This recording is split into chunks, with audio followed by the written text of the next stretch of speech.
दोहा। चिदानंद सुख धाम शिव विगत मोह मद काम, बिच रही मही धरी हृदय हरि, सकल लोक अभिराम। सियावर रामचंद्र की जय। चिदानंद सुख के धाम, मोह मद और काम से रहित शिवजी संपूर्ण लोकों को आनंद देने वाले भगवान श्री हरि श्री रामचंद्र जी को हृदय में धारण कर भगवान के ध्यान में मस्त हुए पृथ्वी पर विचरने लगे।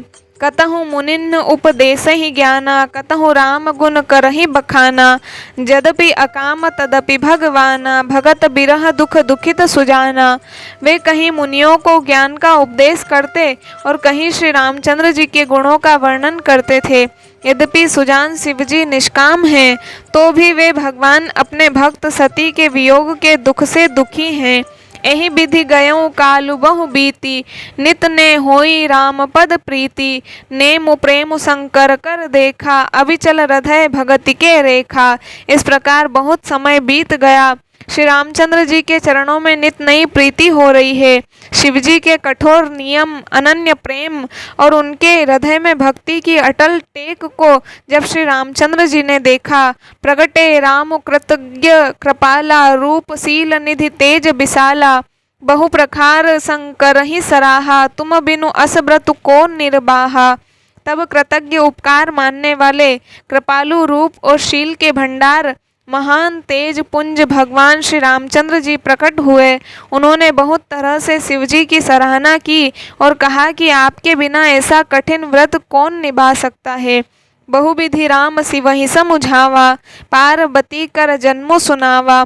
अति पुनीत गिरिजा के करनी, बिस्तर सहित कृपानिधि बरनी। श्री रामचंद्र जी ने बहुत प्रकार से शिवजी को समझाया और पार्वती जी का जन्म सुनाया। कृपा निधान श्री रामचंद्र जी ने विस्तार पूर्वक जी की अत्यंत पवित्र करने का वर्णन किया। दोहा। अब बिनती मम सुनहु शिव, जो मो पर निज नेहु।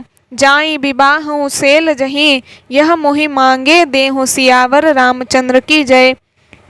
फिर उन्होंने शिवजी से कहा, हे शिवजी, यदि मुझ पर आपका स्नेह है तो अब आप मेरी विनती सुनिए। मुझे यह मांगे दीजिए कि आप जाकर पार्वती के साथ विवाह कर ले।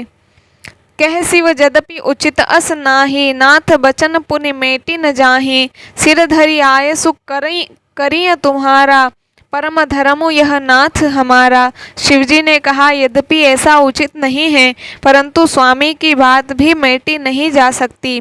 हे नाथ, मेरा यही परम धर्म है कि मैं आपकी आज्ञा को सिर पर रखकर उसका पालन करूं। मातु पिता गुरु प्रभु के बानी, बिनहि विचार करिए शुभ जानी। तुम सब भांति परम हितकारी, आज्ञा सिर पर नाथ तुम्हारी। माता पिता गुरु और स्वामी की बात को बिना ही विचारे शुभ समझकर करना मानना चाहिए। फिर आप तो सब प्रकार से मेरे परम हितकारी हैं। हे नाथ, आपकी आज्ञा मेरे सिर पर है। प्रभु तो स्यों सुनि शंकर बचना, भक्ति विवेक धर्म जुत रचना। कह प्रभु हर तुम्हारपन रहेऊँ, अब उर राखेऊँ जो हम कहेऊँ। शिवजी की भक्ति ज्ञान और धर्म से युक्त वचन रचना सुनकर प्रभु रामचंद्र जी संतुष्ट हो गए। प्रभु ने कहा, हे हर, आपकी प्रतिज्ञा पूरी हो गई। अब हमने जो कहा है उसे हृदय में रखना। अंतर्धान भय अस भासी, शंकर सोई मूर्ति उर राखी। तब ही सप्तऋषि शिव पही आए, बोले प्रभु अति बचन सुहाए। इस प्रकार कहकर श्री रामचंद्र जी अंतर्धान हो गए। शिवजी ने उनकी वह मूर्ति अपने हृदय में रख ली। उसी समय सप्तर्षि शिवजी के पास आए। प्रभु महादेव जी ने उनसे अत्यंत सुहावने वचन कहे। दोहा। पार्वती पही जाई तुम, प्रेम परीक्षा लेऊँ। गिरिहि प्रेरी पठ एहू भवन, दूरी करेऊँ संदेहु। सियावर रामचंद्र की जय।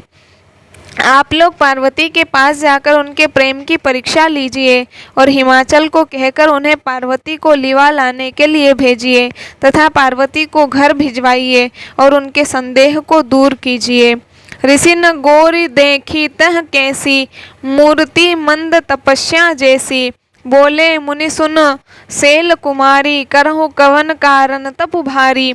ऋषियों ने वहां जाकर पार्वती जी को कैसी देखा, मानो मूर्तिमान तपस्या ही हो। मुनि बोले, हे शैल कुमारी सुनो, तुम किस लिए इतना कठोर तप कर रही हो?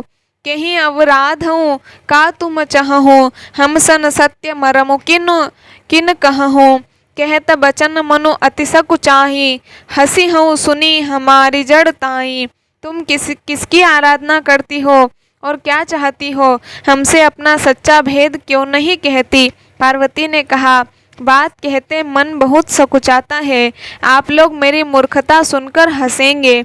मनु हठ परा न सुनई सिखावा, चहत बारी पर भीति उठावा। नारद कहा सत्य सोई जाना, बिनु पंखन हम चाहि उड़ाना। मन ने हठ पकड़ लिया है, वह उपदेश नहीं सुनता और जल पर दीवाल उठाना चाहता है। नारद जी ने जो कह दिया उसे सत्य जानकर मैं बिना ही पांख के उड़ना चाहती हूँ। देखो मुनि अविवेक हमारा, चाहिए सदा शिव ही भर तारा।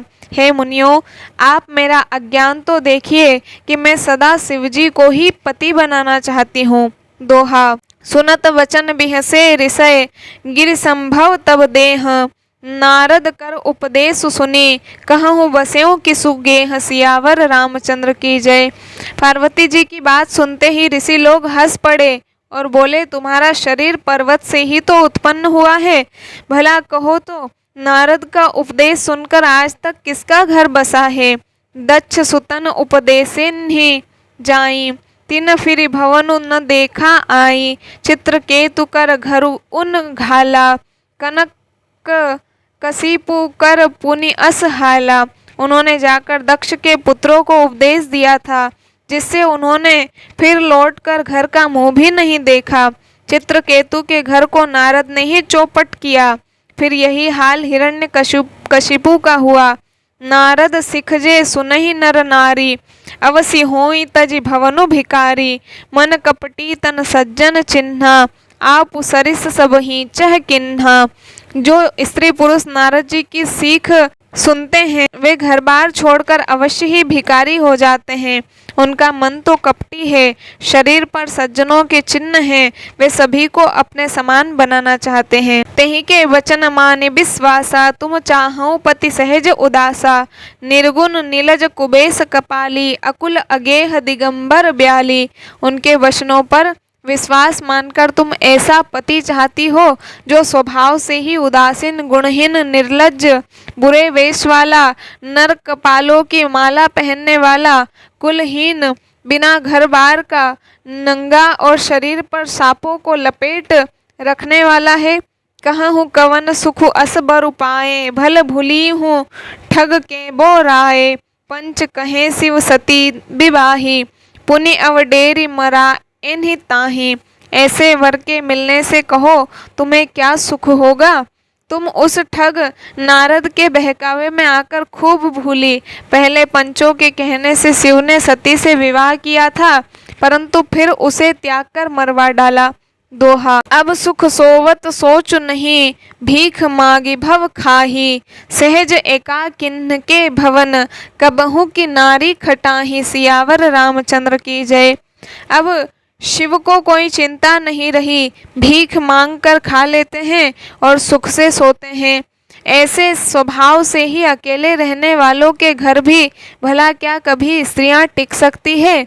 अजहु मान हूँ कहा हमारा, हम तुम कहूँ बरु नीक बिचारा। अति सुंदर सुचि सुखद सुशीला, गावहि वेद जासु जस लीला। अब भी हमारा कहा मानो, हमने तुम्हारे लिए अच्छा वर विचारा है। वह बहुत ही सुंदर, पवित्र, सुखदायक और सुशील है, जिसका यश और लीला वेद गाते हैं। दूषण रहित सकल गुण राशि, श्रीपति पुर वैकुंठ निवासी। अस बरु तुम्हें मिलाऊब आनी, सुनत बिहसी कहे वचन भवानी। वह दोषों से रहित, सारे सद्गुणों की राशि, लक्ष्मी का स्वामी और वैकुंठपुरी का रहने वाला है। हम ऐसे वर को लाकर तुमसे मिला देंगे। यह सुनते ही पार्वती जी हंसकर बोली, सत्य कहेऊ गिरि भव तनु एहा। हट न छूट छूटे बरु देहा, कनकऊ पुनि पसानते होई। जा हूँ सहज न परिहर सोई। आपने यह सत्य ही कहा, कि मेरा यह शरीर पर्वत से उत्पन्न हुआ है, इसलिए हठ नहीं छूटेगा। शरीर भले ही छूट जाए, सोना भी पत्थर से ही उत्पन्न होता है, सो वह जलाए जाने पर भी अपने स्वभाव सुवर्णत्व को नहीं छोड़ता। नारद बचन न मैं परिहरऊँ, बसऊँ भवन उजरऊँ नहीं डरऊँ। गुरु के वचन प्रतीति न जेहि, सपन्यों सुगमन सुख सिद्धि तेहि। अतः मैं नारद जी के वचनों को नहीं छोड़ूंगी, चाहे घर बसे या उजड़े, इससे मैं नहीं डरती। जिसको गुरु के वचनों में विश्वास नहीं है, उसको सुख और सिद्धि स्वप्न में भी सुगम नहीं होती। दोहा।